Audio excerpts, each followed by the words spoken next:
Bom, queridos, então a gente vai para a segunda parte da nossa aula, que é a relação entre o simbólico e o consciente. Como que o simbólico, então, nos auxilia na produção dessa função consciente da realidade, o entendimento do que é a realidade. Bom, o símbolo, ele vem, de acordo com a etimologia da palavra, do grego, que significa um objeto cortado em duas partes, portado por duas pessoas pertencentes a uma mesma seita, que, ao se separarem, deles se utilizavam como forma de reconhecimento posterior, quando então reuniriam os pedaços. Assim, o símbolo denota uma ligação. Em sânscrito, designa a reunião de vários rios. Então, implica na confluência de diversos significados que desaguam em um determinado símbolo. Muitos dos estudiosos do simbolismo, eles vão falar que a descoberta do inconsciente, revelada por Freud, é que pode ser considerada o marco inicial dos estudos do universo simbólico do homem. E o Freud falava que o homem vive um universo simbólico. A linguagem, o mito, a arte, a religião são partes desse universo. São os mais variados fios que tecem a rede simbólica, o emaranhado da experiência humana. Bom, então, nos estudos de simbolismo, os símbolos carregam significados, né, e o homem percebe os símbolos, ou seja, apreende os seus significados, e a partir da significação formulada pelo conjunto de símbolos apreendidos, né, selecionados pelo sujeito, é que o sujeito ergue a sua realidade. E essa realidade é o processo de objetivação da realidade, né, a partir da apropriação dos símbolos, que vai resultar numa representação do que é a realidade. Então é aquilo que eu falei, não é a realidade em si, na sua natureza extrema e imediata, mas uma representação significativa, né, a partir de significados, do que é essa realidade. Então, a gente vive num mundo simbólico que o processo de simbolização é que nos faz compreender e estruturar a realidade física, né, a partir da elaboração das suas representações. Então, as nossas vivências, as nossas referências, elas são todas objetivadas a partir dos significados que são disponibilizados para nós através dos símbolos aos quais nos relacionamos. Então, aqui tem um aspecto social, né, do símbolo, mas não tem como dissociar esse aspecto social do aspecto subjetivo. Então quer dizer que a nossa realidade, né, os nossos processos, tanto sociais quanto subjetivos, de compreensão da realidade, se baseiam num núcleo de significações que aí, em função dos símbolos, são relativamente estáveis, lembrando que elas têm uma base comum e uma base, e a partir dessa base comum são apreensões subjetivas e únicas, mas essa base comum dá um caráter de unívoco, né, de compreensão unívoca por nós e pelos outros membros de uma mesma sociedade. Então, quer dizer que o simbolismo é que ergue o nosso processo de compreensão da realidade e o seu caráter de compartilhamento social nos permite conviver e ter o aspecto de comunicação. Aí, nesse sentido, por exemplo, Bourdieu vai falar que a palavra em si, ela está dentro do universo simbólico, por isso que ela não denota nada e conota praticamente tudo. Então, quando ele fala que conota praticamente tudo, ele está falando, então, desse sentido de significado que tem a palavra. Então, o simbolismo ele é, ao mesmo tempo, um fenômeno social, mas também é uma disposição ordenada dos fenômenos, que a gente qualifica ele como sendo objetivos, como sendo concretos, como sendo a nossa realidade por excelência, né? E que nos coloca, nos institui em uma realidade que é única, autêntica e objetiva. Então, O símbolo, eles nos remete a um significado que é manifesto e imediato, mas ele também tem uma base de crença. É que eu falo de um ato de fé, que é o que caracteriza essa fé na nossa realidade, né? Então, por existirem inúmeras coisas fora do alcance da compreensão humana, que é esse aspecto inconsciente que eu disse na primeira parte, é que frequentemente utilizamos símbolos ou os termos simbólicos para a representação dos conceitos que a gente tem sobre o que é o mundo, sobre o que é a realidade, sobre o que é o outro e sobre o que somos nós mesmos. Então, a gente quando fala do símbolo, a gente está falando então de uma palavra ou uma imagem que tem um aspecto inconsciente mais amplo, mas que é definido ou explicado a partir do seu significado e do seu compartilhamento social. Então, os símbolos, eles acabam sendo, dentro dos estudos do universo simbólico, eles acabam sendo mensageiros indispensáveis dessa parte instintiva da mente humana. E ele faz uma ponte para a parte racional. Aí, isso já é um conceito que o Jung vem trazer nesse capítulo, né? Então, os símbolos, eles vão fazer uma intermediação entre o aspecto inconsciente, trazer do inconsciente esse significado, e então fazer uma produção dessa realidade consciente nossa, que é essa realidade objetiva e concreta. Então, o Jung vai falar que ele traz essa parte instintiva e emocional que está no inconsciente e os coloca dentro de uma lógica racional. E essa lógica racional, então, ela já alcança um estado social consciente. Então, o símbolo é o que faz o intermédio entre as nossas sensações, as nossas intuições, os nossos sentimentos, e os coloca em imagens, em uma linguagem socialmente compreensível. E é importante colocar que não é uma linguagem socialmente compreensível somente para o meio social, para os outros, mas para nós mesmos principalmente, que é onde vai fazer a gente constituir a nossa verdade consciente. Então, é importante a gente contextualizar também que o Jung vai trazer, que é interessante, que o homem moderno, ele não consegue entender o quanto que o seu racionalismo lhe destituiu da capacidade de reagir a ideias e símbolos psíquicos. A razão, que é esse formato último da realidade que hoje concebemos, acabou deixando a gente num submundo psíquico.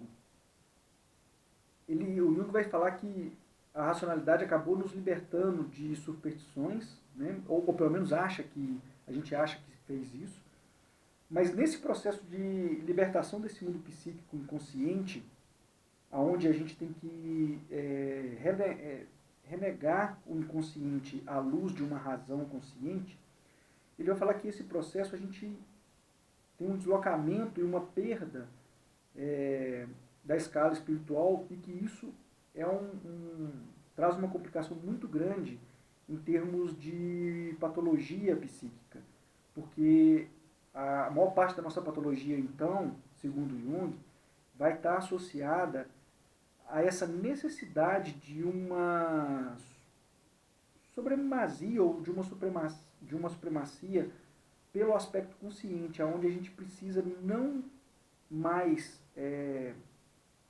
investigar o inconsciente e aonde a gente tem que colocar o inconsciente nesse lado que eu falei na primeira parte como sendo o lado oculto, como sendo o lado subliminar, né?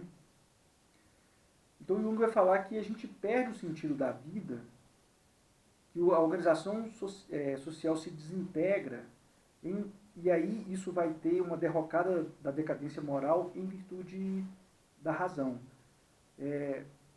No caso da nossa razão, que é uma razão ligada ao Kant, e isso vai cair na razão científica, a gente então começa a ter uma estruturação lógica da verdade a partir de lógicas de causa e efeito, que no final das contas vai estar associada a uma ideia de maximização das coisas e de produção de uma verdade tateável, de uma verdade palpável, lógica, atribuída a uma lógica material. E com isso a gente nos priva do aspecto inconsciente. É importante ler um fragmento, quando o Jung, logo no primeiro parágrafo, quando ele vai falar das funções dos símbolos, ele vai falar: há muitos símbolos, no entanto, e entre eles alguns de maior valor, cuja natureza e origem não é individual, mas sim coletiva. Novamente, retomando aquela questão coletiva dos símbolos. Sobretudo, as imagens religiosas.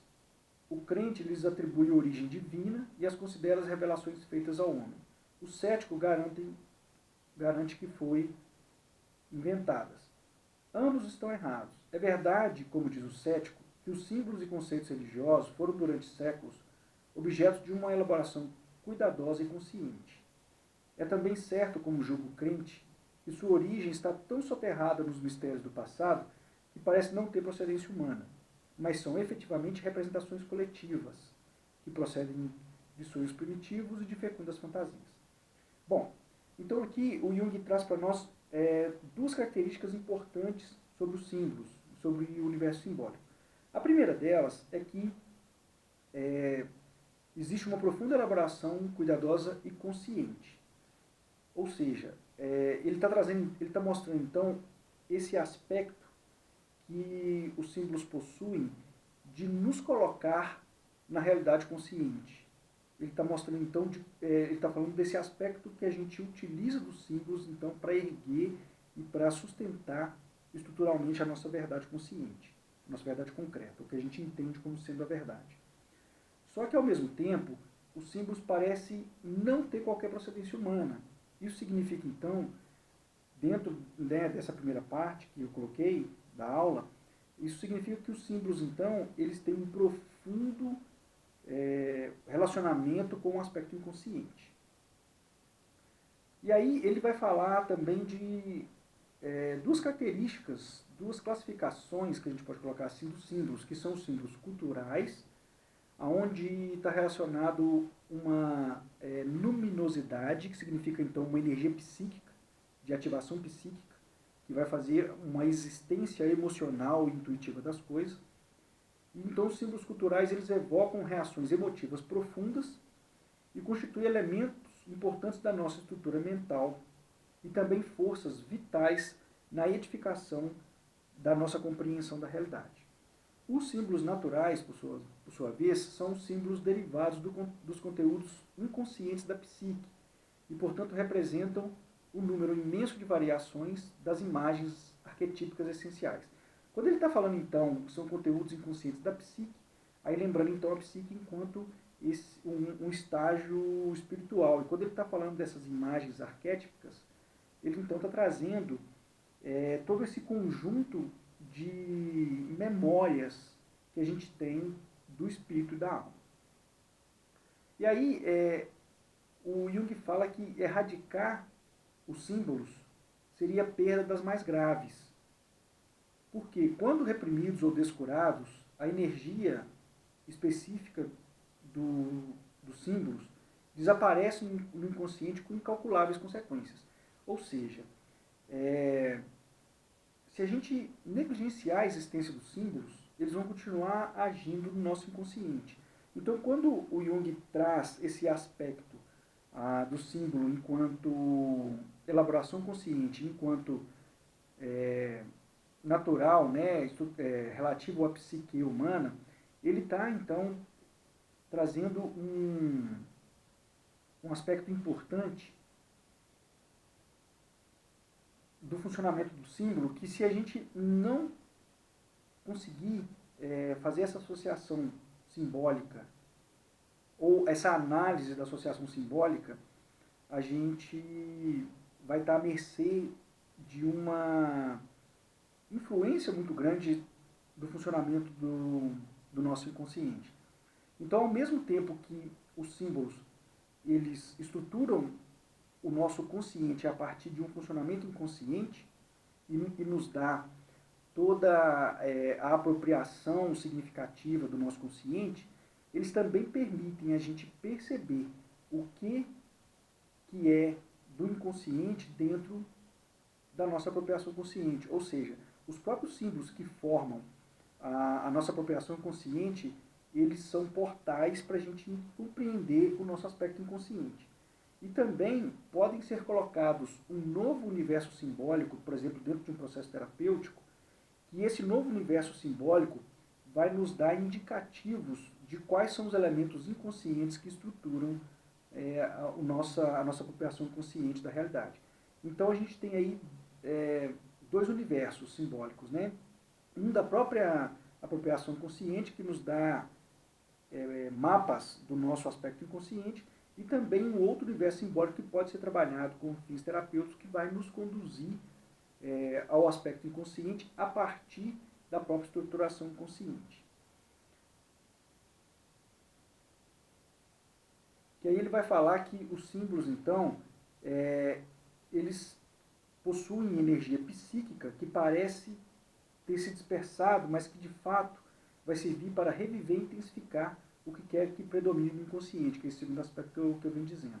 Então, o simbólico, ele tem indicativos de tendências que até o atual momento inconsciente talvez não tivesse tido encontrado oportunidade de expressar, pelo menos a gente não capta essa expressão, mas que eles estão autorizados à formação dessa produção consciente da realidade, porque eles estão em profundo relacionamento com o nosso inconsciente. Então os símbolos que a gente se apropria para essa formação consciente, eles têm uma profunda identificação emocional inconsciente. Então os símbolos que a gente vai escolhendo para erguer a nossa realidade, eles têm essa profunda identificação emocional inconsciente, que tem uma forte também ligação com a intuição, com o instinto. Aí o Jung coloca então que a diferença entre o consciente e o inconsciente, ela é compensada pelos símbolos. Os símbolos então é que nos revelam nossa natureza original, com seus instintos e sua maneira peculiar de raciocínio. Só que o grande problema é que muitas vezes a gente não acessa esse lugar do inconsciente, porque até a nossa própria linguagem vai nos colocar no lugar da razão. E aí, muitas vezes, a gente fica preso nessa busca da razão e não consegue ir para o âmbito significativo dos símbolos no inconsciente. Então, os símbolos, eles aparecem na nossa experiência prática o tempo inteiro. Eles estão na nossa prática o tempo inteiro, estão na nossa vida cotidiana, na nossa prática cotidiana o tempo inteiro. Ou seja, e quem vai falar isso é o dissertor. Ou seja, eles são, ao mesmo tempo, imagem e emoção. Quando está falando, então, desse processo luminoso, está falando, então, desse aspecto da emoção psíquica, de uma energia psíquica que coloca as imagens em funcionamento. Quando existe apenas a imagem, aí a gente pode falar que é uma descrição de pouca consequência. Mas quando essa imagem é carregada de emoção, ela ganha esse aspecto de luminosidade, que é a energia psíquica. E aí ela se torna, então, uma imagem dinâmica que acarreta várias consequências, e aí ela é, portanto, uma imagem significativa. Então, é essa energia psíquica que dá aos símbolos a importância tão significativa. E, ao mesmo tempo que permite essa apropriação consciente, ela também cria um hiato na memória, onde coisas importantes no sentido de nos mostrar dor, angústia e ansiedade, elas são colocadas no lado que ele vai chamar de obscuro, no lado que ele vai chamar de subliminar. Então, os símbolos, o Jung vai colocar que são porções da nossa própria vida, né, no sentido de que são imagens integralmente ligadas ao indivíduo através de uma verdadeira ponte de emoções. Por isso, é impossível dar aos símbolos uma interpretação arbitrária e universal. Os símbolos, então, ele precisa ser explicado de acordo com as condições totais de vida do determinado sujeito. E a função criadora dos símbolos é uma tentativa de trazer à mente do homem um tipo de consciência, né, como foi dito. Então, muitas vezes, os símbolos escapam à reflexão autocrítica, necessitando desse outro arcabouço simbólico para penetrar o campo inconsciente e trazer à tona essa reflexão. E a interpretação dos símbolos no processo terapêutico exerce um papel prático muito relevante, pois os símbolos representam as nossas tentativas de produção e de reconciliação de elementos antagônicos da psique humana. Então, os símbolos eles têm esse profundo papel de estruturadores da nossa percepção consciente das coisas. Só que é importante a gente entender que esses símbolos, embora eles vão dar o formato final da nossa realidade, conforme foi dito pelo Ruiz, e a gente vai ver um pouco mais disso na próxima aula, os símbolos, embora eles tenham esse caráter fino, eles vão dar esse formato final da realidade a partir do significado que produz a representação da realidade, que aí entra no processo do imaginário. Eles, ao mesmo tempo, eles são estruturados por uma questão inconsciente. Então, o que acontece? A nossa apropriação consciente das coisas, que está intimamente ligada à produção do imaginário. A gente tem uma série de sentimentos, emoções, sensações, intuições, conceitos, que tem tanto um aspecto biográfico nosso, igual eu disse, como também o aspecto da nossa psique humana, que está relacionado a um campo de informação que o Jung vai falar como sendo espiritual. Então a gente tem esses dois campos de informação, aquilo que é vivido aqui agora e aquilo que chegamos até aqui agora como carga de aprendizado. Ambos, no final das contas, vai trazer para nós um acervo de conhecimento e estruturar em uma integração elementos importantes e essenciais para que a gente compreenda o que é a estrutura do mundo. Esses elementos essenciais, eles ainda estão em um nível onde a gente tem pouco contato em termos de assimilação do que está acontecendo. E a gente precisa, de alguma maneira, estruturar todo esse elemento abstrato que está dentro de nós, que o Jung vai falar que é inalcançável, e a gente precisa, então, tornar todo esse elemento alcançável para nós. Como a nossa mente, que o Jung trouxe isso, né, falando da questão da razão, como a nossa mente, então, ela está associada a um aspecto cognitivo da razão, a gente precisa traduzir todo esse conceito abstrato dentro de nós em uma lógica compreensível a nós. Como que então a gente consegue traduzir todo esse significado para essa lógica compreensível? A gente então, de uma maneira inconsciente, elege diversos símbolos. Vocês podem ver então diversos símbolos que eu tenho, cada um trazendo significados específicos de realidade. Então a gente vai elencando e elegendo diversos símbolos cujos elementos emitem significados que são mais ou menos coerentes com aquilo de entendimento inconsciente e abstrato que temos dentro de nós. Só que não pode ser qualquer símbolo. Tem que ser símbolos que nos protegem de uma dor insuportável. E isso vai dar origem, inclusive, ao aparelho de memória. Eu vou explicar um pouco melhor isso na aula sobre o aparelho de memória.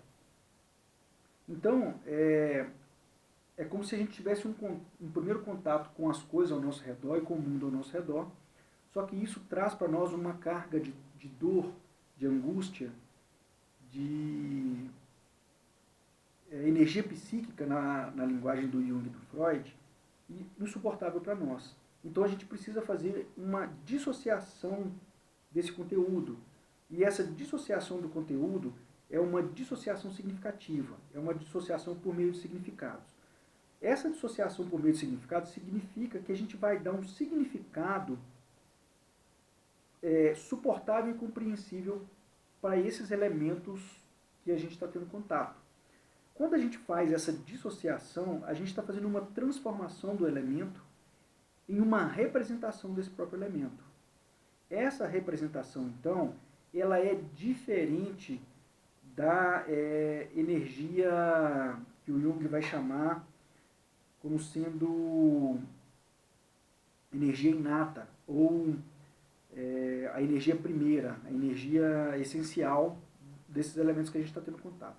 E aí, então, a gente transforma esses elementos em uma outra coisa, em uma coisa significativa. Então essa coisa significativa, objetiva, objetivada, é uma representação do que temos.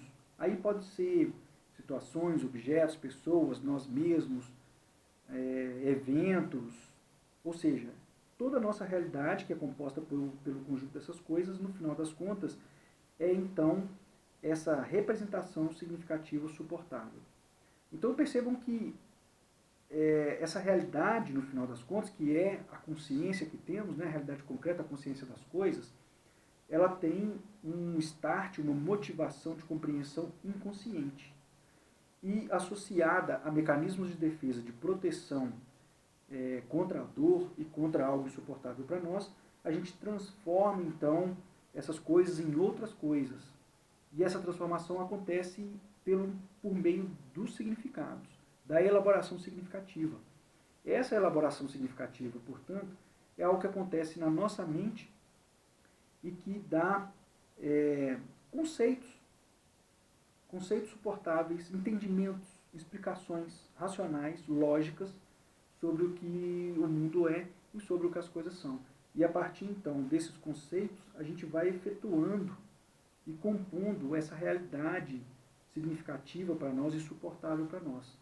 Então, os símbolos é que fazem essa intermediação, né? A gente tem esse conceito final da realidade, que é o consciente, e que ele parte de sensações, emoções, significados, intuições, conceitos inconscientes. Então a gente tem a consciência na superfície, sendo motivada por elementos inconscientes que a gente tem dificuldade de ter acesso e que a gente nunca vai ter acesso, vai esgotá-los completamente. E o que faz esse elo de ligação entre todo esse arcabouço inconsciente, abstrato, que a gente não acessa, para chegar nesse nível de consciência, e aí a gente ter o aqui e agora, a realidade, o que faz essa ponte de ligação é o universo simbólico, são os conceitos, são os símbolos.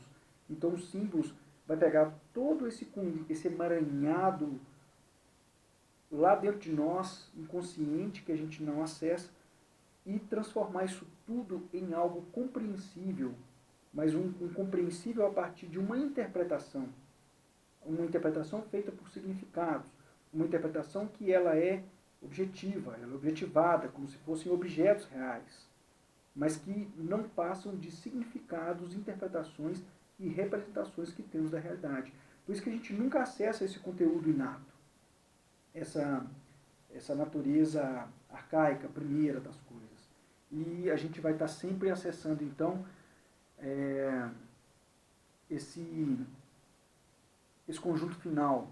É o que o Jung chama, esse conjunto primeiro, arcaico, é o que o Jung chama de natureza extrema das coisas, que é desconhecida para nós, que a psique nunca vai conhecer a sua substância mais profunda, essencial. E que a gente vai ter sempre uma ideia do que seja, uma interpretação, que no final das contas nunca vai ser igual ao original, vai ser sempre uma distorção, que é uma distorção de alívio. É isso que esse mecanismo acontece através de um mecanismo que o Freud chama de escudo de proteção no aparelho de memória psíquica, aonde o elemento primeiro, que é essa natureza extrema, tem uma carga muito forte, insuportável, e ele é transformado em algo suportável para nós. Então, essa relação entre o consciente e o inconsciente, ela vai ser intermediada pelos símbolos. Os símbolos, então, é que nos traz essa ponte e que nos faz erguer essa realidade consciente. Como os símbolos eles estão presentes nessa realidade consciente, eles fazem essa ponte de ligação, se a gente entrar no universo simbólico, a gente consegue então alcançar uma parte importante e significativa desse inconsciente que vai nos fazer transformar. Aí a gente entra nas motivações, chega nesse aspecto inconsciente e transforma essas motivações inconscientes. Quando a gente transforma esse profundo da inconsciência, que é a base estrutural do consciente, quando a gente transforma essa base, automaticamente a gente transforma o consciente. Por isso que eu vim falando com vocês, que não adianta ficar tentando policiar e transformar esse aspecto da realidade consciente. A gente precisa aprofundar no inconsciente, transformar o inconsciente, que automaticamente a consciência, né, a realidade ela vai ser transformada. E aí um outro aspecto que o Jung vem colocar para nós que é importante, que quando a gente não consegue chegar no inconsciente a partir das pontes que estão, das arestas, né, dos links que estão no consciente, porque muitas vezes a gente tem uma resistência muito grande, porque o nosso inconsciente nos avisa da carga de dor e tenta nos proteger para não entrar nessa carga de dor. Quando a gente então não consegue fazer porque a gente está bloqueado, que aí é a famosa cegueira que eu venho falando com vocês, né, que não nos permite enxergar a nós mesmos, aí a gente pode trazer um outro universo simbólico, que a gente vai chamar de um universo onírico ou um universo lúdico, porque aí, nas experiências e nas vivências com esse universo lúdico, simbólico, o inconsciente também vai se manifestando, é um outro campo de manifestação do inconsciente. E devido à sua característica lúdica, e aí vocês lembram do artigo sobre o jogo de truco, que fala sobre isso, devido à sua característica lúdica, o inconsciente ele fica, de certa forma, mais livre para poder se manifestar. E aí, nessa liberdade de manifestação do inconsciente, a gente consegue ter um acesso mais leve, mais fácil a esses aspectos que estão no inconscientes. E aí a gente consegue, então, ir identificando esses aspectos que estão inconscientes e trazendo eles, através das pontes simbólicas, para esse aspecto consciente e colocar ele no aspecto consciente. Então, quando a gente coloca o inconsciente nesse aspecto inconsciente, a gente cria uma ponte direta de ligação. E aí, a intervenção na nossa inconsciência ela é muito mais profunda, muito mais direta, muito mais real, e aí isso traz verdadeiramente alterações na nossa consciência, alterações profundas, que vai fazer curas inconscientes e nos tornar pessoas mais livres e mais em paz com nós mesmos, porque a gente vai estar, como a ponte é mais direta, a gente vai estar aproximando a consciência do inconsciente.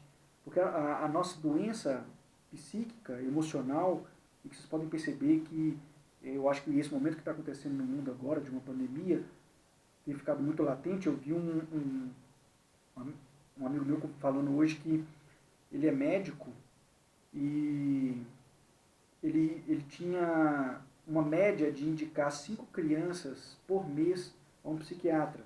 Ele é pediatra. E hoje, devido à pandemia, ele tem indicado cerca de 5 crianças por semana ao pediatra. Então, esse é um momento onde que prova a nossa doença emocional, né?